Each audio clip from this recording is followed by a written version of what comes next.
Syifa nggak sendiri loh. Bu Syifa udah ditemani dengan kakak-kakak cantik. Hai. Siapa kak? Kirani. Marsha. Dari kelas berapa nih kak? Dari kelas 6. Gimana kak, puasanya lancar tidak? Alhamdulillah lancar. Alhamdulillah. Bu Syifa mau nanya nih, selama puasa kegiatan kakak kalau malam itu apa sih? Salat tarawih dong. Oh bagus ya salat tarawih. Nah ngomongin tentang sholat nih kak, menurut kakak sholat itu lebih utama di masjid atau di rumah? Di masjid dong. Kenapa tuh alasannya? Karena pahalanya lebih banyak. Betul sekali. Bu Syifa, iya kenapa ada cerita nih tentang sahabat Nabi yang ditolong iblis. Wah sepertinya menarik nih ceritanya. Boleh dong kak ceritain? Kita masuk ke ceritanya ya teman-teman. Ada seorang sahabat Nabi yang bernama Abdullah bin Umi Maktum.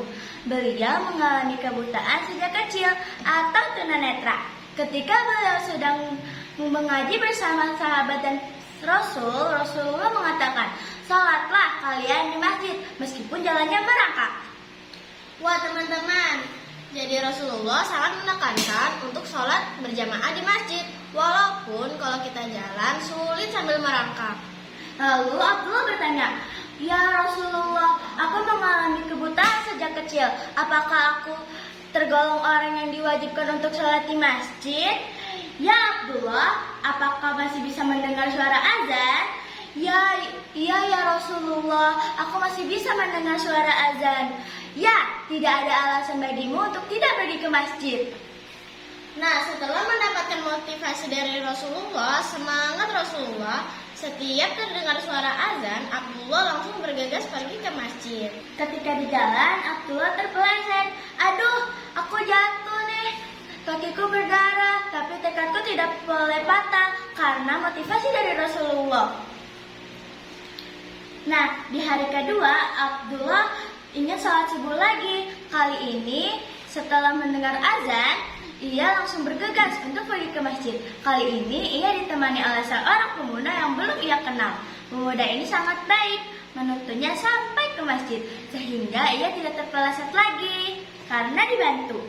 Lagi-lagi, di hari selanjutnya, Abdullah selalu dituntun pergi ke masjid. Sampai di hari berikutnya, Abdullah bertanya kepada pemuda tersebut, "Wahai pemuda, kau sangat baik sekali padaku. Aku ingin mendoakanmu, tapi aku tidak tahu siapa dirimu. Siapakah dirimu itu?" "Hahaha, hai Abdullah, kamu tidak perlu tahu siapa namaku, dan aku tidak butuh doa darimu. Kalau kamu tidak ingin memberitahu siapa dirimu, aku tidak akan mendoakan dirimu." "Hahaha, aku adalah iblis." "Hah? Iblis? Bukankah iblis itu menyesatkan, bahkan mencegahku untuk tidak pergi ke masjid?" "Sebelum itu kamu harus tahu apa maksudku." "Apa maksudmu?" "Saat kau terpeleset mau pergi ke masjid, separuh dosamu diampuni, dan aku tidak ingin kamu terpeleset lagi dan diampuni dosamu." "Oh, jadi itu maksudmu." Nah, teman-teman, tadi siapa ya yang menolong Abdullah? Iya, iblis. Iblis berpura-pura baik agar dosa Abdullah tidak terhapus semuanya. Jadi teman-teman, kalau kita berangkat ke masjid, misalnya, aduh ngantuk banget atau aduh malas banget, tapi kita tetap harus paksa pergi ke masjid, maka pahalanya semakin besar. Dan seberapa langkah kaki kita ke masjid, maka dosa-dosa kita akan banyak yang berkurang. Dan pastinya pahala kita juga banyak yang bertambah. Masya Allah, bagus sekali kan ceritanya.